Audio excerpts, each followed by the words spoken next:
আলাইকুম, সবাই কেমন আছেন? আজকে আমি পুডিং বানাবো। দেখেন কতটুক দুধ দেখছেন? এটা কইমা অর্ধেক হয়ে যাবে জাল দিতে দিতে। এটা যে এতটুক বানায় ফেলাইছি জাল দিতে দিতে। তারপর হইছে দুধটা এখন জাল দেওয়া শেষ, আর জাল দিব না। দুধটা ঠান্ডা করব। চুলা থেকে এখন নামায়া ঠান্ডা করব। এই যে ঠান্ডা কইরা তারপর এই বাটিতে ঢাললাম। বাটিতে ঢালার পর আরেকটা পাত্রের মধ্যে ডিম দিব।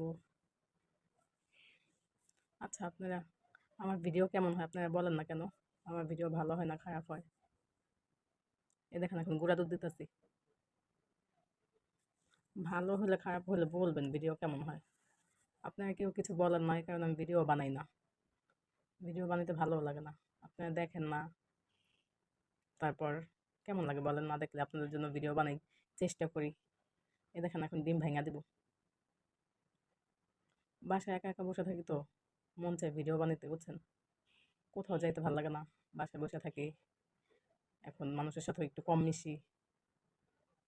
একা থাকা সবচেয়ে বেশি ভালো। যত একা থাকবেন তত মন খারাপ, আমার কাছে মনে হয় কষ্ট কম পাবেন। কারণ মানুষের সাথে মিশবেন আর কষ্ট পাইবেন। মিশবেন আর একটা কথা বলবে, সেই কথাটা মনে লাগলে, আঘাত লাগলে কষ্ট লাগে, আমি মনে করি। তাই ভাবছি এখন সবসময় ঘরেই থাকবো, ঘরে থাইকা ভিডিও বানাবো, একা একা থাকবো, ভিডিও বানাবো যেইভাবেই পারি। মানে ছাড়বো, ছাইড়ে আপনাদেরকে দেখাবো, দেখবেন আপনারা। আপনাদের সাথে শেয়ার করি যাই আমি পারি।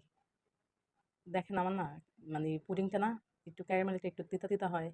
আমার কাছে অনেক বেশি ভালো লাগে। কার ক্যারামেল বেশি গাঢ় করে পুডিং খেতে ভালো লাগে জানাবেন কমেন্টে সবাই। আমি ক্যারামেলটা একটু তিতা তিতা কইরা তারপর খাই। আমার কাছে অনেক ভালো লাগে। তারপর সবাই আমার জন্য দোয়া করবেন, আল্লাহ যাতে আমাকে ভালো রাখে, সুস্থ রাখে।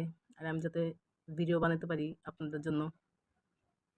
কারণ এখন না ইদানিং শরীরটা খুবই খারাপ লাগে। ভালো লাগে না। আর বাসা থেকে তো বললাম না বের হইতে মন চায় না। সারাক্ষণ বাসায় থাকা হয় দেখে হয়তো শরীরটা ভালো লাগে না। শরীরের সাথে, সাথে মনটাও খারাপ হয়ে যায় যখন শরীরটা দেখে অসুস্থ। এই যে দেখছেন এই ক্যারামেলটা কত একটু মানে একটু গাঢ় করছে কালারটা। এখন নামায় ফেলাইবো।